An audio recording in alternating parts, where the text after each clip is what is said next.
So hi, welcome to my channel. So per day coffee குடிக்கிறதுக்கு கண்டிப்பாக ஒரு 200 to 300 நம்ம செலவு பண்ணுவோம், ரைட்டா? ஸோ அதை வச்சு நம்ம எப்படி சேவ் பண்ண போகிறோம்னு பார்க்க போகிறோம்.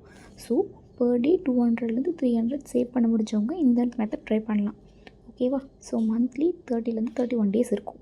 ஸோ ஃபர்ஸ்ட்டு 15 டேஸ்க்கு 300 ருபீஸ், ஒரு நாளைக்கு 300 ருபீஸ் எடுத்து வைங்க. 15 டேஸ்க்கு 4500 உங்களால் சேவ் பண்ண முடியும். நெக்ஸ்ட்டு 15 டேஸ்க்கு ஒரு நாளைக்கு 200 ருபீஸ் சேவ் பண்ணுங்கள். 15 டேஸ்க்கு 3000 சேவ் ஆகும். ஸோ 7500 ருபீஸ் சேவ் ஆகும். அது என்னால் முடியாது அப்படின்னா 100 ருபீஸ் சேவ் பண்ணுங்கள். இப்போ மந்த்துக்கு 3000 ருபீஸ் சேவ் ஆகும். ஸோ இது 7500 சின்னதாக இருக்கும் இப்போ மந்த்துக்கு. ஆனால் ஒரு வருஷத்துக்கு பார்க்கும்போது 90000 வரும். 3000 ருபீஸ் ஒரு வருஷத்துக்கு பார்க்கும்போது 36000 ருபீஸ் வரும்.